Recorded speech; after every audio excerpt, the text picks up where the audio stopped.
प्यारे विद्यार्थियों, मैं अशोक कुमार छाछिया, सहायक आचार्य राजनीति विज्ञान, LBS राजकीय महाविद्यालय कोटपुतली। जैसा कि आपको विदित है कि पूरे विश्व में कोरोना महामारी का दौर चल रहा है। ऐसे में प्रदेश की सरकार ने विद्यार्थियों को कॉलेज जाने के लिए मना किया है, लेकिन हम ऐसे दौर में आपको घर पे बैठे ही कोर्स से संबंधित पाठ्य सामग्री आपको उपलब्ध करवाने की राज्य सरकार की योजना है, ताकि कोई भी बच्चा इस शिक्षा से वंचित ना हो सके, अपनी पढ़ाई को रेगुलर जारी रखे। इसलिए हम आपको वीडियो के माध्यम से जानकारी उपलब्ध करा रहे हैं।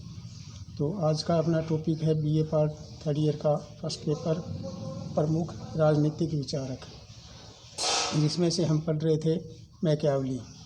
और आज हम मैकियावेली के बारे में ये देखेंगे कि वह किस तरह से अपने युग का शिशु अर्थात पुनर्जागरण का शिशु है। मैकियावेली अपने युग का श्रेष्ठ सारांश है। मैकियावेली पर उसके पूरे युग एवं स्थान का प्रभाव। आप सभी को मालूम है बच्चों, सभी राजनीतिक विचारकों के चिंतन पर उसके युग की परिस्थितियों एवं प्रवृत्तियों का प्रभाव पड़ता है, किंतु मैकियावेली के चिंतन पर यह प्रभाव इतना अधिक मात्रा में पड़ा है कि डनिंग ने उसके बारे में कहा है, यह प्रतिभा संपन्न फ्लोरेंस वासी संपूर्ण अर्थ में अपने युग का शिशु है। मैकियावेली के समय में पुनर्जागरण आंदोलन अपने पूर्ण उत्कर्ष पर था, और पुनर्जागरण आंदोलन ने एक ऐसी बौद्धिक संस्कृति को जन्म दिया था जो देवी कृपा के स्थान पर पुरुषार्थ के महत्व को स्वीकारती थी और मनुष्य को अपने भाग्य का विधाता बनाती थी।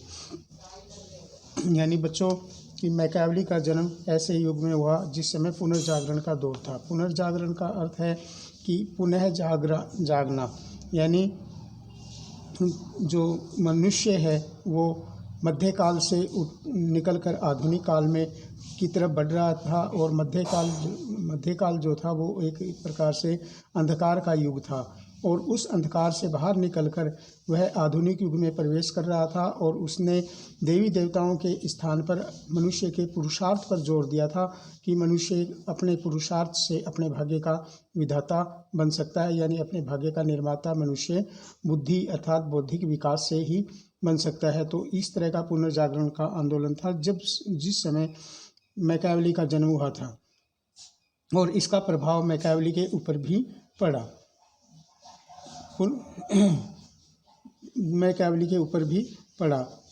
मध्य युग के अंधकार में डूबे हुए यूरोप के लिए यह एक क्रांतिकारी संदेश था, और उसने संपूर्ण यूरोप के सामाजिक, आर्थिक, साहित्यिक, धार्मिक व राजनीतिक क्षेत्रों में परिवर्तन की एक विस्तृत श्रृंखला की शुरुआत की। राजनीतिक क्षेत्र में निरंकुश राजतंत्रों का उदय हुआ। शक्ति पर आधारित एक विस्तारवादी राजनीति की शुरुआत हुई, और जनता में प्रारंभिक किस्म की राष्ट्रीय भावना का संचार हुआ। यानी साहित्यिक, आर्थिक, राजनीतिक सभी क्षेत्रों में इसका पुनर्जागरण का प्रभाव पड़ा।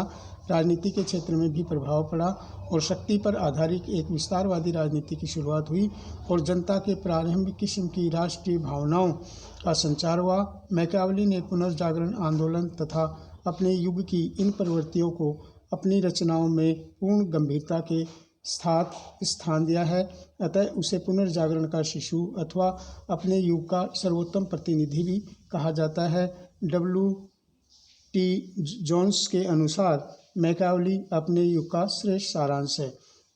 यानी जब मध्यकाल चल रहा था उसी समय मैकियावेली का जन्म हुआ, और उसने मध्यकाल के अंधकार से निकलकर बौद्धिक प्रवृत्ति पर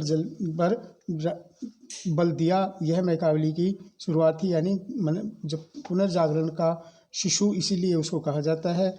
यह उल्लेखनीय है कि मैकियावेली के चिंतन में इटली की दुर्दशा ने एक सशक्त पृष्ठभूमि का कार्य किया है। यहाँ यह प्रबल तत्व है कि उसके संदर्भ में उसने पुनर्जागरण आंदोलन की बौद्धिक प्रवृत्ति एवं समकालीन यूरोप में चल रही राजनीतिक परिवर्तन की प्रक्रिया को अपने राजनीतिक विचारों के रूप में प्रकट किया है।